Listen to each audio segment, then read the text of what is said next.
The morning fog hung heavy over Windsor Castle as Sergeant Major William Harrison adjusted his ceremonial uniform one final time. 23 years of service to the crown had taught him that some days carried more weight than others, and today felt particularly heavy. The Queen's passing 3 months ago had left an emptiness that seemed to echo through every corridor, every courtyard, and every heart within these ancient walls. Harrison had served under 3 generations of royals, but none had earned his respect quite like the late Queen Elizabeth. She had been more than a monarch to him. She had been the embodiment of duty, grace, and unwavering dedication. Her death had shaken not just the nation, but every person who had been privileged to serve in her presence. As he walked through the castle grounds, Harrison's mind wandered to the Queen's beloved Bentley State Limousine. The magnificent vehicle, custom-built for her Golden Jubilee, had been her pride and joy. She often spoke of how the car represented not just luxury, but the craftsmanship and dedication of British workers. Every ride in that limousine had been a statement of her connection to her people and her appreciation for excellence. The Queen had specific instructions about her possessions after her death. Harrison remembered the conversation clearly, as if it had happened yesterday, rather than 6 months before her passing. She had called him into her private study on a quiet Tuesday afternoon, the same room where she had held countless meetings with prime ministers and world leaders. "William," she had said, using the informal name she reserved for those closest to her, "I want to discuss something important with you." Her voice carried that familiar tone of quiet authority that had commanded respect across the globe for over 70 years. Harrison had stood at attention, though the Queen gestured for him to sit in the leather chair across from her mahogany desk. The afternoon sun streamed through the tall windows, casting a warm glow across the room, filled with family photographs and mementos from her remarkable reign. "I know this may seem unusual," the Queen continued, "but I want to ensure that certain arrangements are made regarding my personal effects after I'm gone, particularly the state limousine." She paused, choosing her words carefully. "That car has been with me through some of the most significant moments of my later reign. It's not just a vehicle. It represents something much deeper." Harrison listened intently as the Queen explained her wishes. The limousine was to be preserved exactly as it was during her lifetime, available for state occasions, but never for personal use by family members. It was to remain a symbol of the monarchy's connection to the people, not become a family heirloom for casual use. "I trust you to ensure these wishes are respected, William," she had said, looking directly into his eyes. "Some things are bigger than family convenience. They're about the dignity and meaning of the institution itself." Those words echoed in Harrison's mind now as he received the message that would test his loyalty to the late Queen's wishes. His radio crackled to life with a summons to the main courtyard, where Queen Camilla was waiting with what the dispatcher described as urgent transportation requirements. Harrison quickened his pace, his polished boots clicking against the stone pathways. As one of the senior members of the Royal Protection Unit, he had dealt with numerous requests from various family members over the years. Some were reasonable, others were challenging, but he had always found ways to accommodate the royal family's needs while maintaining proper protocol. The main courtyard came into view, and Harrison could see Queen Camilla standing beside a smaller royal vehicle, clearly agitated. Her usual composed demeanor seemed strained, and even from a distance, he could sense tension in her posture. Beside her stood her son Tom Parker Bowles, looking uncomfortable and glancing repeatedly at his watch. As Harrison approached, he could hear fragments of Camilla's conversation with another staff member. Her voice carried a note of frustration that was unusual for someone who typically maintained royal composure in public settings. "This is completely unacceptable," Camilla was saying. "We're not asking for anything unreasonable. It's just a car, and we have an important engagement that requires proper transportation." Harrison cleared his throat gently as he approached. "Your Majesty, I understand you requested my assistance." Camilla turned toward him, and he could see the strain in her eyes. The transition from queen consort to queen had not been easy for her, and the constant scrutiny of her every action had clearly taken its toll. She had always been aware that a significant portion of the public still harbored reservations about her role in the royal family, particularly regarding her relationship with King Charles and the circumstances surrounding Diana's death years earlier. "Sergeant Major Harrison," Camilla said, attempting to regain her usual composure. "Yes, I need you to arrange for the state limousine to be prepared immediately. Tom has an important charity engagement this afternoon, and the usual vehicles are not available. Harrison felt his heart skip slightly. This was exactly the situation the late Queen had anticipated and specifically warned against. The state limousine was not intended for use by extended family members for personal engagements, no matter how worthy the cause. Your Majesty, Harrison said carefully, I understand the importance of the engagement, but the state limousine is reserved for specific state occasions and ceremonial functions. Perhaps we could arrange one of the other royal vehicles. Camilla's expression darkened. Sergeant Major, I am the Queen of England. That limousine belongs to the Crown, and I am perfectly within my rights to use it when circumstances require. The tension in the courtyard was palpable. Harrison glanced at Tom, who seemed increasingly uncomfortable with the situation.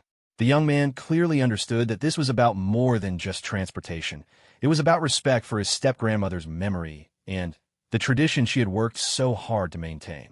Your Majesty, Harrison said, his voice steady but firm.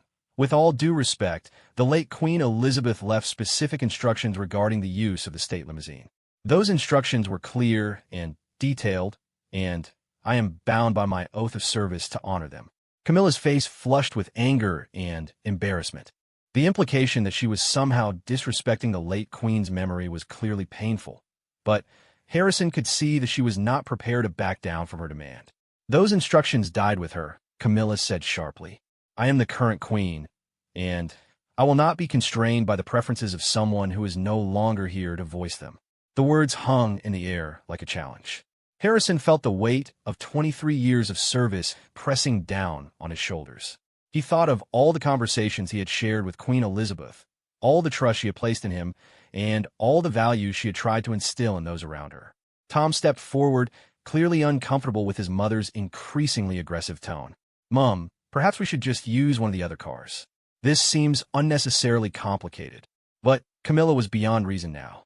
The stress of her new role, combined with the constant comparisons to her predecessor, had reached a boiling point. In her mind, this was not just about a car. It was about establishing her authority and proving that she could make decisions without being constrained by the shadow of the late Queen. No, Tom, she said firmly. This is about respect and recognition of my position. I will not be treated like a secondary member of this family who must ask permission for basic considerations. Harrison understood the deeper currents at play here.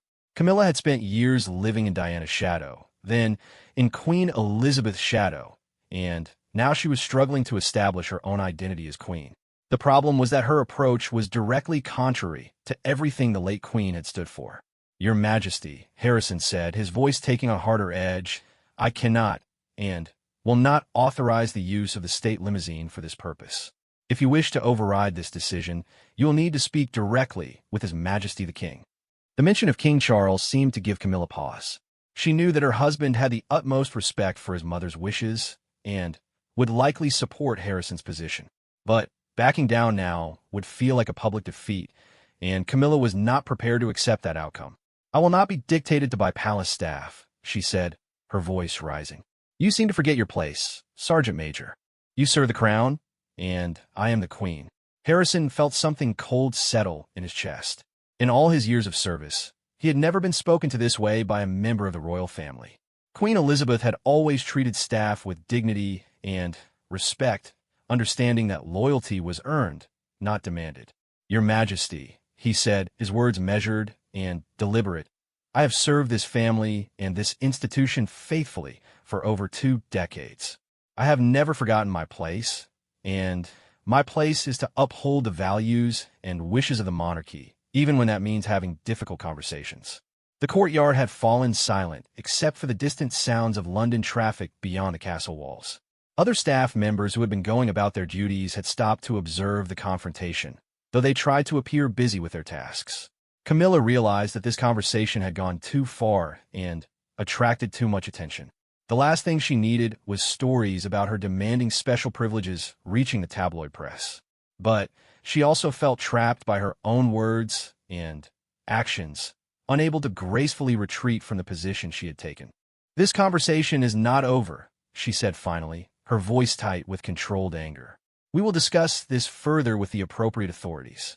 As she turned to leave, Harrison called after her, his voice carrying across the courtyard with unmistakable authority. "Your Majesty," he said, and something in his tone made everyone within earshot stop and turn. "The late Queen Elizabeth once told me that some things are bigger than family convenience. They're about the dignity and meaning of the institution itself. I suggest you remember that." The words hit their target with devastating accuracy. Camilla's face went white, and, for a moment, she looked as if she might respond with equal force. But the weight of Harrison's words, and the obvious truth they contained, left her speechless.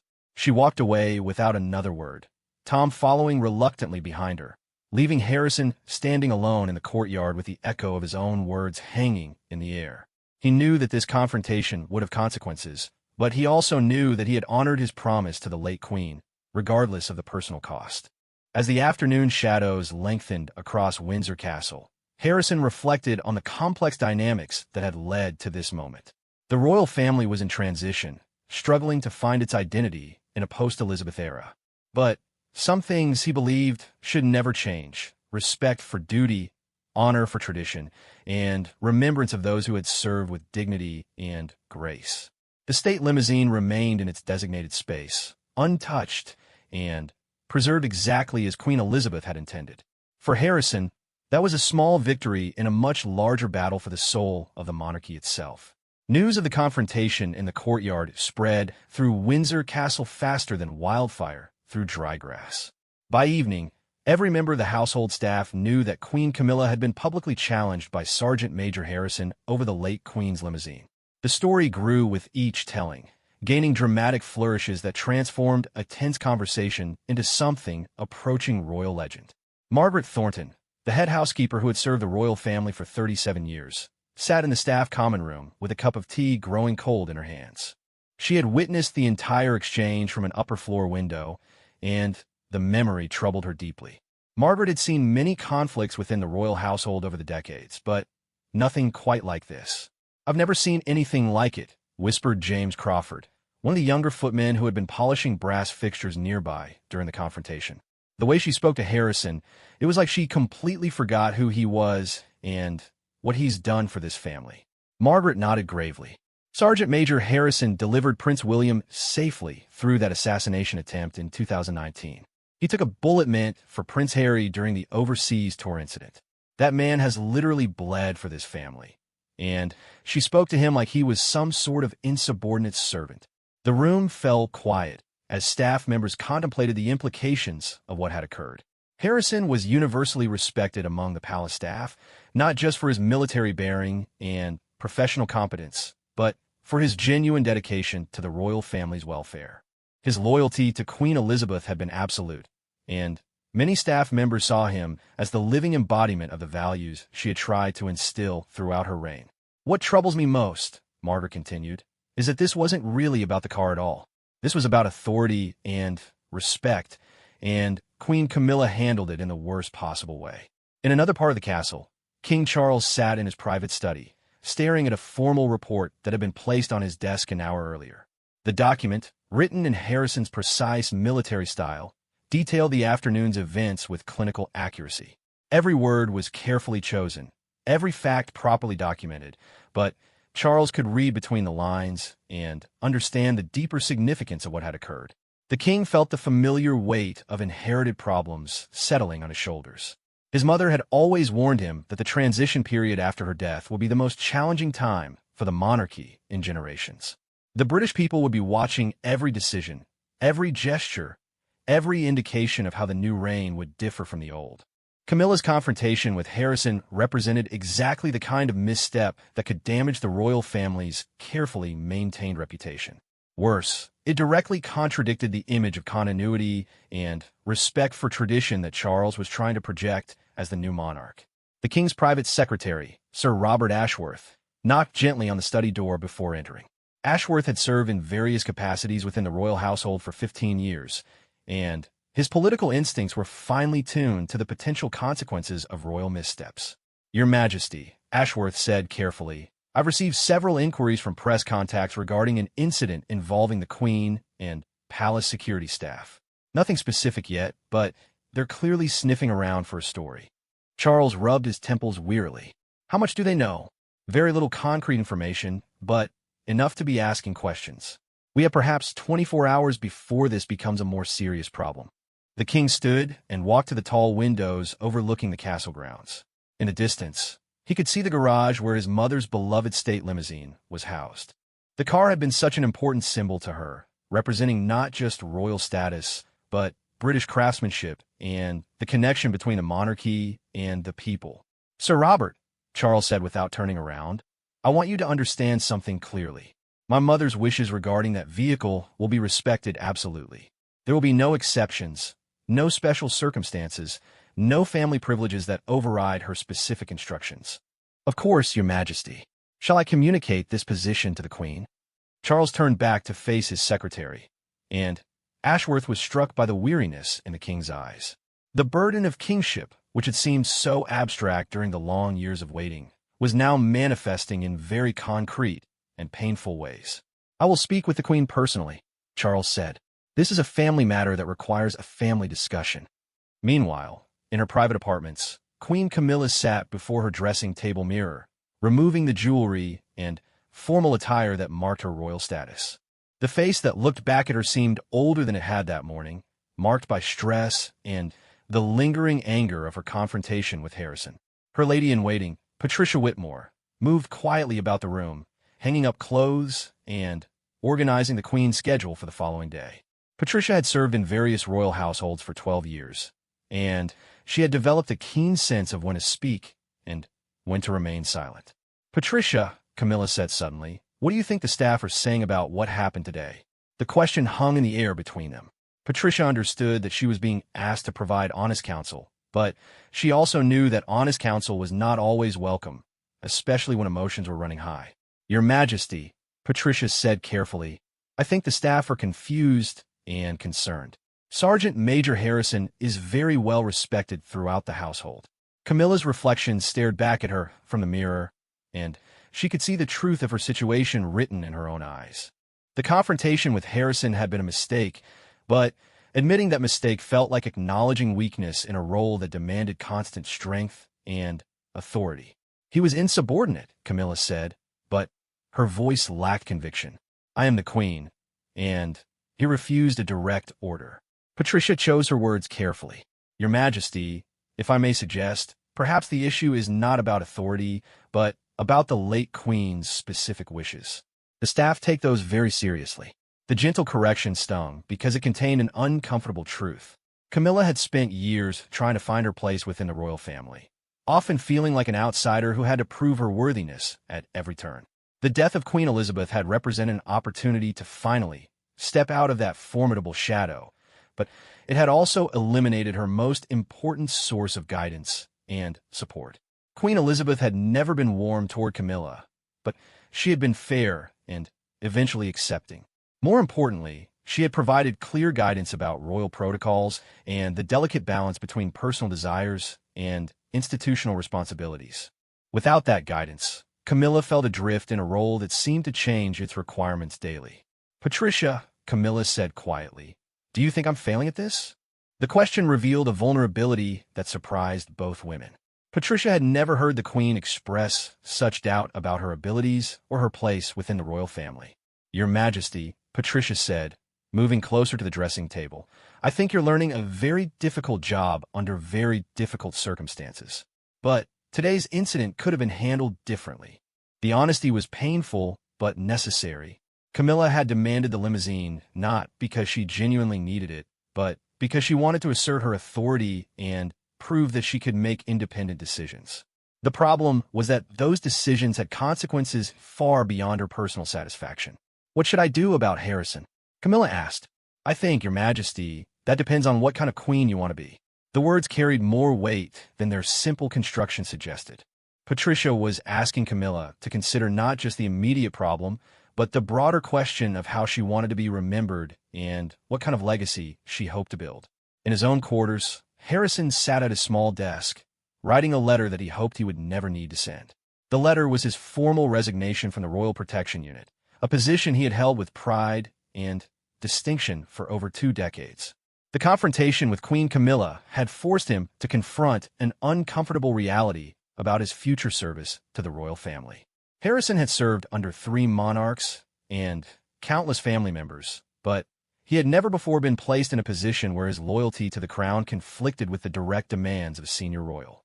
The late Queen Elizabeth had anticipated this possibility and had specifically asked him to uphold her wishes regardless of family pressure, but she had not prepared him for the personal cost of such loyalty.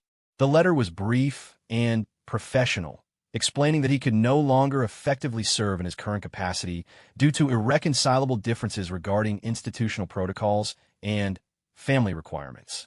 He dated the letter, but left the signature line blank, hoping that circumstances might change before he felt compelled to complete and submit the document. A soft knock at his door interrupted Harrison's thoughts. When he opened it, he found Tom Parker Bowles standing in the corridor, looking deeply uncomfortable and slightly embarrassed. "Sergeant Major," Tom said, "I hope you don't mind the intrusion. I wanted to speak with you about what happened today." Harrison gestured for the young man to enter his quarters, noting the genuine distress in Tom's expression. Throughout the years, Harrison had developed a fondness for Camilla's children, who had always treated palace staff with respect and courtesy. "Tom," Harrison said, using the informal address that Tom had always preferred, "you don't need to apologize for your mother's actions. That's not your responsibility." "But I feel responsible," Tom replied. "This whole thing started because of my charity engagement, and I could have stopped it at any point. I should have insisted on using a different car." Harrison poured 2 glasses of water and gestured for Tom to sit in the small chair beside his desk. The young man's genuine remorse was touching, and Harrison felt compelled to offer some perspective on the complex dynamics that had led to the afternoon's confrontation. "Tom," Harrison said, "this wasn't really about your charity engagement or even about the car itself. This was about much deeper issues regarding authority, tradition, and respect for the late Queen's memory." "I know," Tom said quietly, "and I think my mother knows that too, which is why she's so upset about how things went. She's been under enormous pressure since the Queen died, trying to prove herself worthy of the position while dealing with constant criticism from the press and the public." Harrison nodded thoughtfully. He understood the pressures that Queen Camilla faced, even if he disagreed with how she had handled those pressures in the afternoon's confrontation. "Your mother is in a very difficult position," Harrison acknowledged. "But the monarchy is bigger than any individual's personal struggles. The late Queen understood that, and it's why she left such specific instructions about certain things." Tom looked at Harrison with genuine curiosity. "What do you think she would have done in this situation?" The question touched on something fundamental about leadership and institutional responsibility.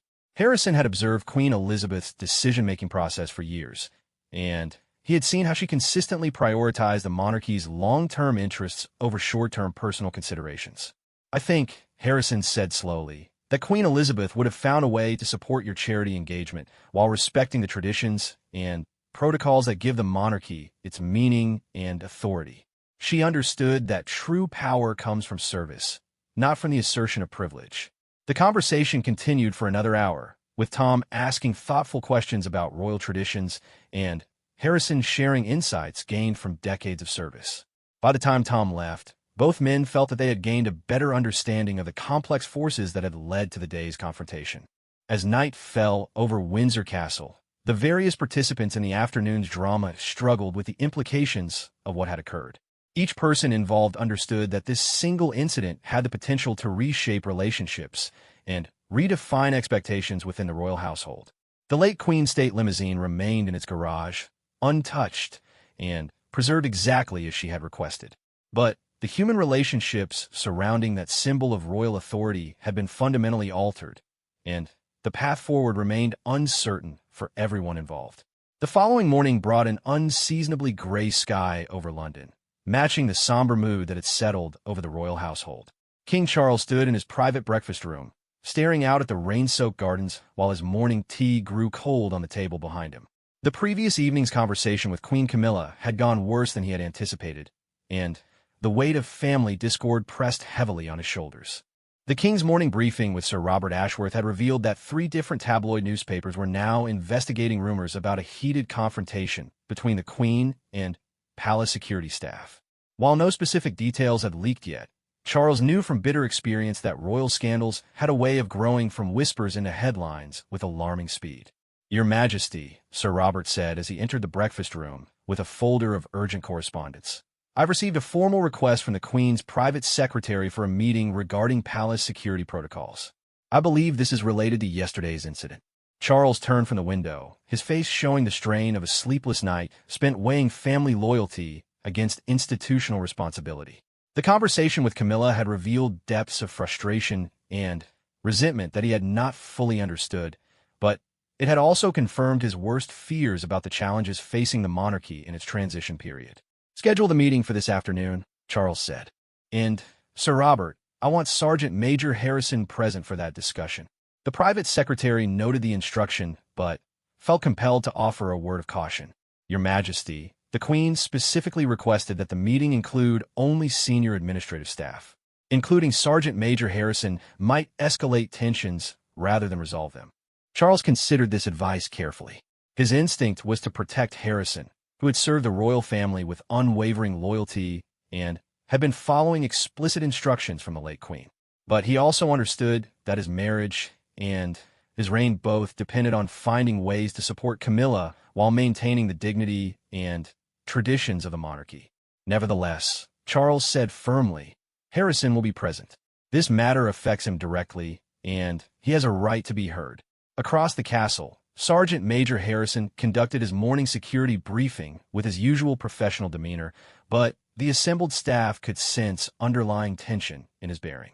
The previous day's confrontation had placed him in an impossible position between competing loyalties, and everyone present understood that the resolution of this conflict would have lasting implications for the entire household. "Ladies and gentlemen," Harrison said as he concluded the routine briefing, "I want to address the events of yesterday directly. There has been some speculation and discussion throughout the household, and I believe clarity is important for everyone's understanding." The security staff listened intently as Harrison explained his position regarding the late Queen's instructions about the state limousine. His words were measured and professional, but they carried an underlying message about the importance of institutional memory and respect for established protocols. The late Queen Elizabeth was very specific about her wishes regarding certain royal assets, Harrison continued. "Those wishes were not suggestions or preferences. They were formal instructions given to me as a senior member of the household staff. My oath of service requires me to honor those instructions regardless of personal consequences." Detective Inspector Sarah Matthews, who had worked closely with Harrison for 8 years, raised her hand to ask a question that was on everyone's mind.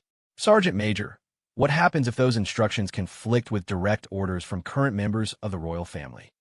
The question cut to the heart of the dilemma facing not just Harrison, but every member of the household staff who found themselves caught between historical traditions and contemporary demands. Harrison's response would set a precedent that could affect palace operations for years to come. "Inspector Matthews," Harrison replied, "that is precisely the situation we now face. My position is that the wishes of a deceased monarch regarding institutional assets must be respected, especially when those wishes were given with full authority and documented properly. However, I also recognize that this creates difficult situations for everyone involved." The briefing room fell silent as staff members contemplated the implications of Harrison's words.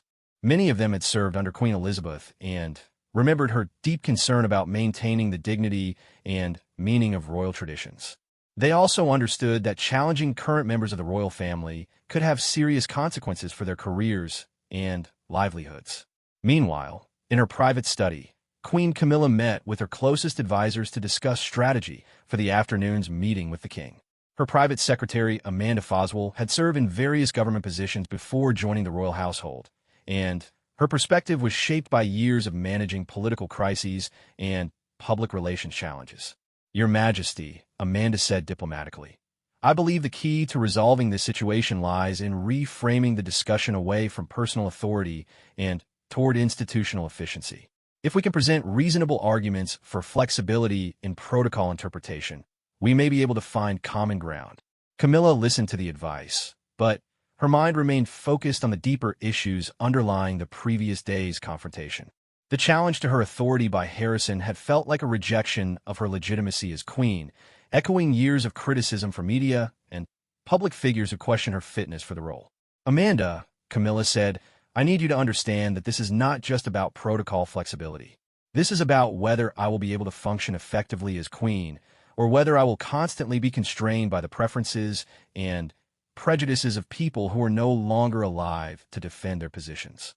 The blunt assessment troubled Amanda, who recognized the emotional undercurrents that were driving the queen's position. Years of experience in crisis management had taught her that decisions made from emotional wounds rarely led to positive outcomes, especially when those decisions were subject to public scrutiny. Your Majesty, Amanda said carefully, perhaps we should consider what outcome you actually want from this afternoon's meeting. Is the goal to establish your authority, or is it to find a practical solution that allows the household to function smoothly? The question forced Camilla to confront her own motivations more honestly.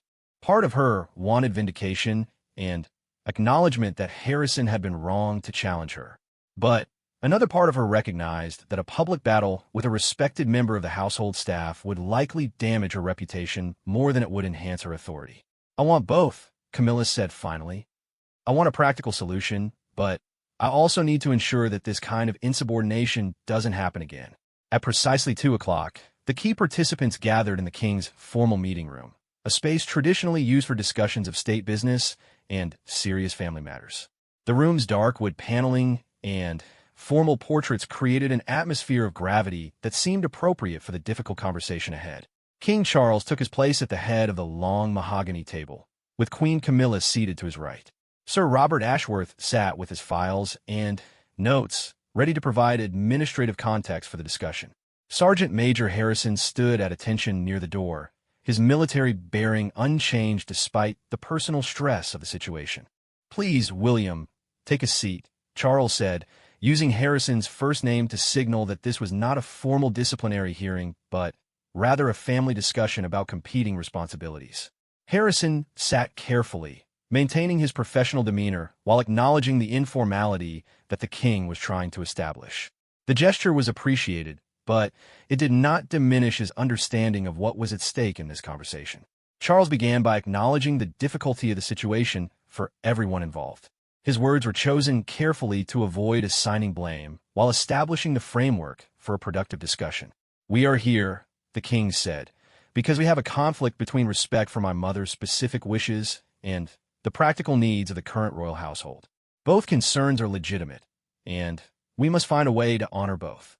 Queen Camilla spoke next, her voice controlled, but carrying an undertone of frustrated authority.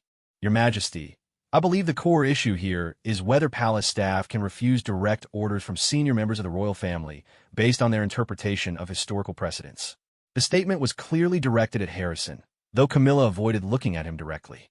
Her words framed the conflict as a matter of hierarchical authority rather than respect for the late queen's wishes, a strategic choice that Harrison immediately recognized. Your Majesty, Harrison said, addressing King Charles rather than responding directly to Camilla's characterization. With respect, this is not about my interpretation of historical precedents. This is about specific documented instructions given to me directly by Queen Elizabeth regarding the state limousine and other royal assets. Charles held up his hand to prevent the conversation from escalating into a direct argument between Camilla and Harrison. He had anticipated this dynamic and had prepared carefully for how to manage it. William, Charles said, I would like you to explain exactly what my mother told you about the limousine, including any documentation or witnesses to those instructions. Harrison reached into his jacket and produced a folded document that he placed on the table before the king. The paper was creamy and heavy, bearing the late queen's personal letterhead and written in her distinctive handwriting.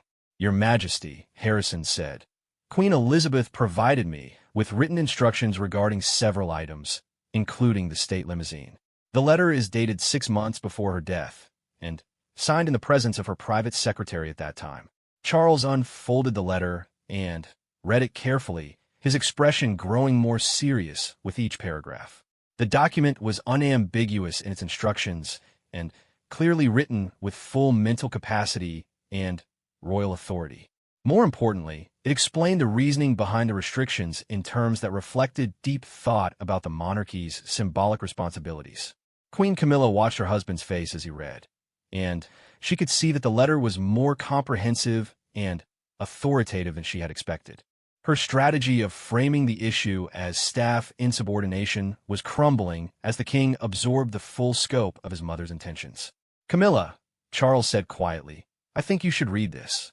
He passed the letter across the table, and Camilla read it with growing discomfort. The late queen's words were respectful, but firm, explaining that certain royal assets carried symbolic weight that transcended their practical utility. The state limousine was specifically mentioned as representing the monarchy's connection to British craftsmanship and the dignity of state occasions. More damaging to Camilla's position was a paragraph that anticipated exactly the kind of situation that had occurred the previous day.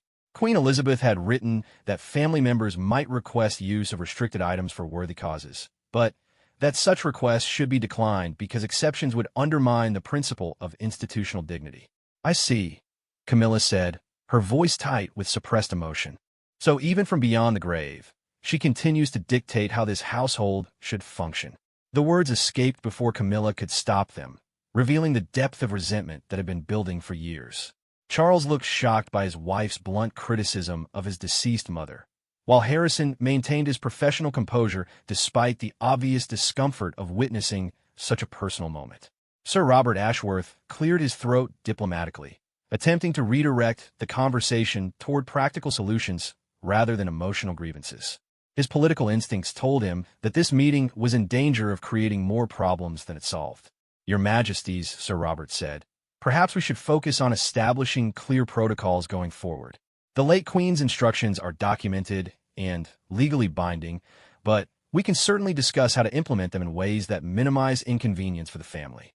Charles nodded gratefully, recognizing that his private secretary was offering a face-saving compromise that might allow everyone to move forward constructively.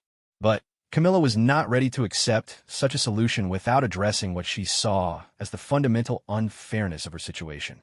"Sir Robert," Camilla said, "I think you're missing the broader point here. I am being told that I cannot use a car that belongs to the crown because a dead woman wrote a letter expressing her personal preferences. How is that consistent with the authority and dignity of the current monarch and his family?" The question hung in air like a challenge to everyone present.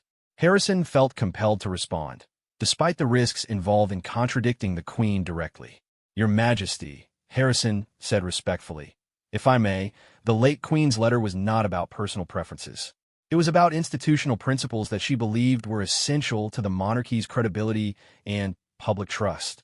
Camilla turned to face Harrison directly for the first time since the meeting began. Her eyes flashed with anger, but there was also pain visible in her expression, the accumulated hurt of years spent feeling like a second-class member of the family she had married into. "Sergeant Major Harrison," she said coldly, "you seem to have a remarkable ability to speak for the dead. Perhaps you should consider whether your loyalty lies with past monarchs or present ones."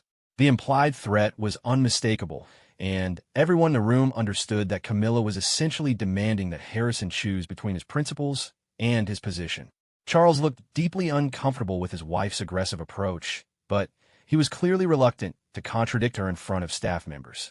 Harrison straightened in his chair, and when he spoke, his voice carried 23 years of dedicated service and unwavering honor. "Your Majesty," he said, "my loyalty lies with the crown itself, past, present, and future. That loyalty sometimes requires difficult decisions, but it never wavers based on personal convenience or contemporary pressures."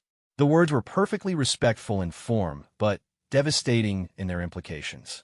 Harrison had essentially accused Camilla of prioritizing personal convenience over institutional principles, and everyone present understood the gravity of such an accusation. King Charles realized that the meeting had reached a critical point where decisive leadership was required. The conflict between his wife and his mother's trusted aide represented larger tensions about tradition versus change that would define his entire reign. "I think," Charles said slowly, "that we need to take a recess to consider all the factors involved here. This decision will set important precedents, and it deserves careful thought rather than hasty resolution." As the participants prepared to leave, the weight of unresolved tensions filled the room like a heavy fog. The afternoon's discussion had clarified positions, but had not brought the sides any closer to agreement. If anything, The gulf between Camilla's desire for authority and Harrison's commitment to institutional principles had grown wider and more difficult to bridge. The evening following the tense meeting brought no resolution, only deepening complications that threatened to fracture the carefully maintained unity of the royal household. Word of the conflict had begun to leak beyond the immediate circle of those involved, and by nightfall, 3 different media outlets had called the palace press office seeking comment on staff relations issues and protocol disputes. King Charles spent the night in his private study, surrounded by letters and documents from his mother's final years. Each piece of correspondence revealed the careful thought she had put into preserving royal traditions while adapting to changing times. The more he read, the more he understood that her instructions about the state limousine were part of a broader philosophy about institutional integrity that had guided her entire reign. A soft knock interrupted his solitary contemplation. When he called for entry, he was surprised to see Prince William entering the study with a concerned expression that reminded Charles powerfully of his late mother during moments of family crisis. "Father," William said, taking the chair across from the king's desk, "I've heard about the situation with Camilla and Sergeant Major Harrison. I thought we should discuss it." Charles felt a familiar mixture of relief and apprehension. His eldest son had always been protective of his grandmother's memory and deeply committed to royal traditions. William's involvement in this situation could either help resolve the conflict or make it significantly more complicated. "William," Charles said wearily, "this is a difficult situation without clear solutions. Your stepmother feels that she's being undermined by adherence to protocols that may no longer be relevant, while Harrison believes he's honoring sacred commitments to your grandmother." Prince William leaned forward, his expression serious. "Father, with respect, I think you're presenting this as more complicated than it actually is.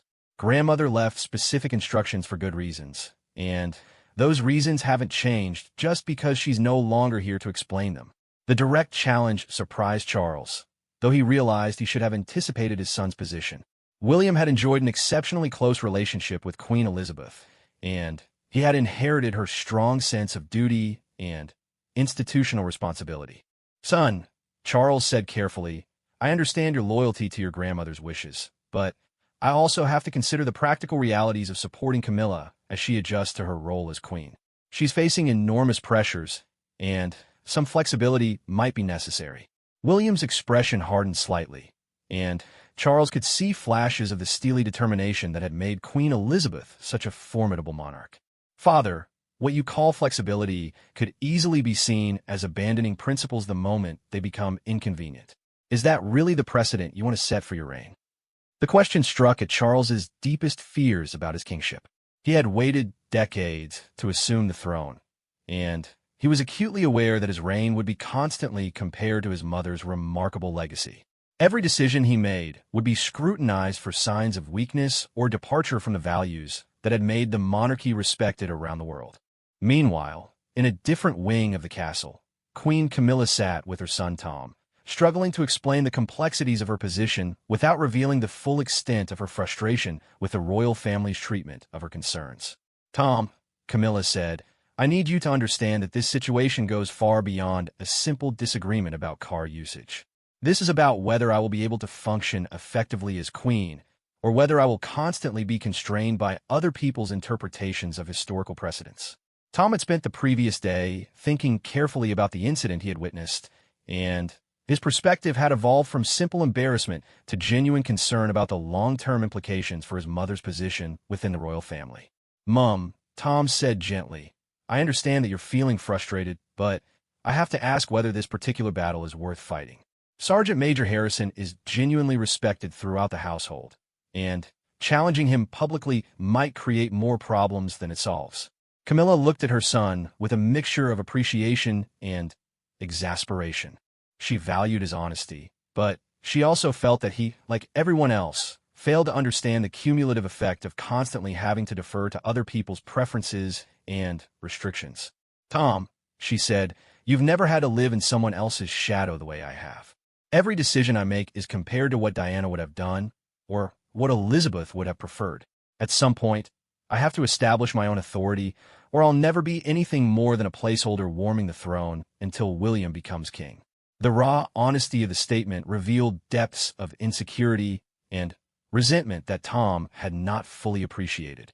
He began to understand that his mother's confrontation with Harrison was not really about transportation logistics, but about years of accumulated frustration with her position within the royal hierarchy. "Mom," Tom said thoughtfully, "what if there were a way to establish your authority while still respecting Grandmother Elizabeth's wishes? Could you find a compromise that accomplishes both goals?" Camilla considered the question, but her mind kept returning to the fundamental unfairness of her situation. She had married into the royal family relatively late in life, and she had spent years trying to prove herself worthy of acceptance. The constant deference to historical precedents felt like a denial of her legitimacy as the current queen. "The problem with compromise," Camilla said, "is that it often means the person in the weaker position gives up what they want while the stronger position remains unchanged. I'm tired of being the one who always has to compromise." At the same time, Sergeant Major Harrison was dealing with his own crisis of confidence about his future with the royal family. The unsigned resignation letter remained on his desk, and he found himself repeatedly reading and revising its contents as he struggled to reconcile his loyalty to Queen Elizabeth's memory with the realities of serving under a very different kind of monarchy. Detective Inspector Sarah Matthews knocked on Harrison's door with a cup of tea and a concerned expression. As his most trusted colleague within the security unit, she felt responsible for offering support during what was clearly a difficult period for the man who had been her mentor and friend for nearly a decade. "Sergeant Major," Sarah said, settling into the chair across from his desk, "I hope you don't mind my saying this, but you look like hell. When was the last time you actually slept?" Harrison managed a tired smile. "Sleep has been somewhat elusive lately. This situation has me questioning things I thought I understood about duty and loyalty." Sarah had worked closely enough with Harrison to understand the values that drove his decision-making process. She had seen him risk his own safety to protect members of the royal family, and she had witnessed his deep respect for the institutional traditions that gave their work meaning and purpose. "William," she said, using his first name to signal that this was a personal rather than professional conversation, "talk to me about what's really bothering you here. Is it the challenge to your authority, or is it something deeper?" Harrison considered the question carefully. His conflict with Queen Camilla was certainly painful, but it represented a broader concern about the direction of the monarchy under King Charles's leadership. "Sarah," he said slowly, "I'm worried that we're at the beginning of a process where royal traditions and protocols will be gradually abandoned whenever they prove inconvenient." Queen Elizabeth understood that those traditions weren't just empty ceremonies. They were the foundation of public trust and institutional legitimacy. The conversation was interrupted by an urgent knock on the door. When Harrison opened it, he found Sir Robert Ashworth standing in the corridor with an expression of barely controlled panic. "Sergeant Major," Sir Robert said, "I need to speak with you immediately about a media situation that has developed." Harrison invited the private secretary into his quarters, and Sir Robert quickly explained that a tabloid newspaper had obtained information about the confrontation in the courtyard. While the details were incomplete and somewhat inaccurate, the story was scheduled to run in the morning edition with the headline, "Queen's Guard Rebels Against Camilla's Orders." "The story paints you as a loyal defender of Queen Elizabeth's legacy who stood up to an imperious stepmother," Sir Robert explained. "While that might sound flattering, it creates enormous problems for the royal family's public image." Harrison felt his stomach drop as he contemplated the implications of negative press coverage about the royal family's internal conflicts. Such stories had a way of growing and evolving, often becoming much more damaging than the original incidents that inspired them. "Sir Robert," Harrison said, "what can be done to minimize the damage?" The private secretary's expression suggested that the options were limited and none of them were particularly appealing. "His Majesty is considering several possibilities, including an official statement clarifying the situation. However, any public response risks drawing more attention to the story rather than containing it." As word of the impending media coverage spread through the castle, the various participants in the ongoing drama were forced to confront the reality that their private conflict was about to become a public spectacle. The stakes had suddenly escalated far beyond personal relationships and protocol disputes. King Charles called an emergency meeting for early the following morning, before the newspaper hit the stands. The urgency of the situation had created an opportunity for decisive action, but it had also eliminated the luxury of careful deliberation and gradual compromise. Queen Camilla spent the evening in her private chambers, alternating between anger at the media leak and genuine fear about how the story would be received by the public. Her relationship with the British press had always been complicated, and she knew that any story portraying her as disrespectful to Queen Elizabeth's memory would be particularly damaging to her reputation. The irony was not lost on her that her attempt to establish authority and independence had resulted in a situation where she appeared weak and dependent on her husband's intervention to resolve a crisis of her own making. The very outcome she had been trying to avoid now seemed inevitable. Prince William called his father late that evening to express his concerns about the media coverage and its potential impact on the monarchy's reputation. His message was diplomatically phrased, but unmistakably clear. The situation needed to be resolved quickly and decisively, with full respect for Queen Elizabeth's wishes and recognition of Sergeant Major Harrison's loyal service. "Father," William said during their brief conversation, "the public will be watching how you handle this situation very carefully. Your response will tell them a great deal about what kind of king you intend to be." The pressure was mounting from all directions, and King Charles understood that the decisions made in the next 24 hours would have lasting consequences for his reign, his marriage, and the institution of the monarchy itself. The luxury of private family disputes had been eliminated by the harsh reality of public scrutiny, and compromise was no longer an option that would satisfy anyone involved. As the night deepened over Windsor Castle, each of the principal figures in this unfolding drama prepared for what they knew would be a decisive confrontation. The morning would bring either resolution or escalation, but the status quo was no longer sustainable in the face of public attention and media pressure. Sergeant Major Harrison sat at his desk, finally, signing the resignation letter he had been preparing. If the morning's meeting did not produce a satisfactory resolution, he was prepared to end his career rather than compromise the principles that had guided his service for over 2 decades. The decision was painful, but it felt necessary to preserve both his personal integrity and his respect for Queen Elizabeth's memory. The state limousine remained in its garage, untouched and preserved exactly as the late Queen had intended. But the human cost of protecting that symbol was growing higher with each passing hour, and the final resolution remained uncertain for everyone involved in this deepening crisis of loyalty, authority, and institutional tradition. Dawn broke gray and cold over Windsor Castle as King Charles stood once again at his study window, watching the early morning staff begin their daily routines. In 6 hours, the tabloid story would hit newsstands across Britain, and the private family conflict would become a public relations crisis requiring immediate and decisive action. The weight of kingship had never felt heavier than it did in those quiet moments before the storm. Sir Robert Ashworth entered with the final draft of a newspaper story, obtained through contacts in the media industry. The headline was worse than they had anticipated: "Camilla's Tantrum. Queen demands dead Elizabeth's limo for her son."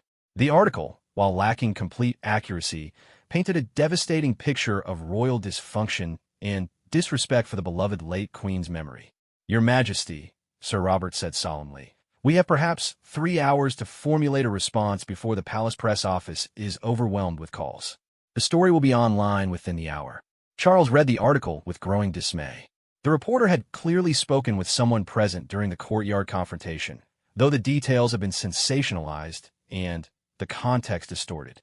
Queen Camilla was portrayed as an entitled stepmother demanding privileges, while Sergeant Major Harrison appeared as a heroic defender of Queen Elizabeth's legacy. "The fundamental problem," Charles said after finishing the article, "is that the core facts are essentially accurate, even if the interpretation is unfair. Camilla did demand use of the limousine, and Harrison did refuse based on my mother's instructions." At 7 o'clock sharp, the emergency meeting convened in the King's private conference room. The participants included King Charles, Queen Camilla, Prince William, Sir Robert Ashworth, and Sergeant Major Harrison. The atmosphere was tense and formal, with none of the family warmth that typically characterized royal gatherings. King Charles began by acknowledging the gravity of the situation and the need for immediate resolution. "We are facing a public relations crisis that threatens to damage the monarchy's reputation and undermine public confidence in our leadership. More importantly, we are facing a family crisis that has revealed fundamental disagreements about how this household should function." Queen Camilla sat rigid in her chair, her face pale but composed. She had spent the previous evening coming to terms with the reality that her confrontation with Harrison had spiraled far beyond her intentions or control. The media coverage had transformed a private dispute into a public humiliation. "Your Majesty," Camilla said, addressing her husband formally despite the family setting, "I want to acknowledge that my handling of the situation was inappropriate and counterproductive. I allowed personal frustrations to override institutional considerations, and I take full responsibility for the consequences." The apology was unexpected and clearly difficult for Camilla to deliver. Prince William studied her face, trying to assess whether the words reflected genuine remorse or merely damage control necessitated by the media crisis. Sergeant Major Harrison spoke next, his voice steady despite the personal cost of the situation. "Your Majesties, I have prepared my resignation from the Royal Protection Unit, effective immediately. I believe this is the best solution for all parties involved." The announcement hit the room like a physical blow. King Charles looked genuinely shocked, while Prince William's expression hardened with anger at the thought of losing such a dedicated public servant because of this avoidable conflict. "William," Charles said, using Harrison's first name to emphasize the personal nature of his plea, "your resignation is not necessary and would not be in anyone's best interest. You have served this family faithfully for over 2 decades, and we need your experience and dedication now more than ever." But Harrison had clearly thought this decision through carefully. "Your Majesty, with respect, I believe my continued presence would be a constant reminder of this unfortunate incident. More importantly, I fear that my commitment to certain institutional principles may create ongoing conflicts with the practical needs of the current royal household." Prince William leaned forward, his voice carrying unmistakable authority despite his position as heir rather than monarch. "Sergeant Major Harrison, I will not accept your resignation. You acted correctly in honoring my grandmother's wishes, and your loyalty to institutional principles is exactly what this family needs to maintain public trust." The direct intervention by the future king created a new dynamic in the room. William was essentially overruling his stepmother's implicit demand for Harrison's departure while supporting the principles that the late Queen Elizabeth had tried to preserve. King Charles found himself caught between his son's clear position and his wife's need to save face after the public embarrassment of the morning's newspaper coverage. The decision he made in the next few minutes would define relationships within the royal family for years to come. "I believe," Charles said slowly, "that we need to separate the immediate crisis management from the longer-term institutional questions that this incident has raised." He turned to Sir Robert Ashworth. "Sir Robert, please prepare a statement acknowledging that there was a misunderstanding regarding protocol interpretation, but emphasizing that all parties acted with the best interests of the monarchy in mind. The statement should make clear that Sergeant Major Harrison remains in his position with our full confidence." Queen Camilla's face showed a flash of pain at this implicit public support for Harrison over her position, but she remained silent. She understood that the media crisis had eliminated her ability to demand vindication or authority demonstrations. "Furthermore," Charles continued, "I believe this incident has revealed the need for clearer communication about institutional protocols and decision-making processes. We will establish a formal review of royal household procedures to ensure that future misunderstandings can be avoided." The solution was diplomatically crafted to allow everyone involved to maintain dignity, while clearly establishing that Queen Elizabeth's wishes would be respected. Harrison would keep his position, the late Queen's instructions would remain inviolate, and Camilla would have the cover of protocol clarification, rather than personal rebuke. Prince William nodded approvingly at his father's approach. "I think this solution honors grandmother's memory while providing clear guidance for future situations." Sergeant Major Harrison looked uncertain about whether to accept the face-saving compromise. His instinct was to maintain his resignation as a matter of personal principle, but he also recognized that his departure might actually harm the institutional traditions he was trying to protect.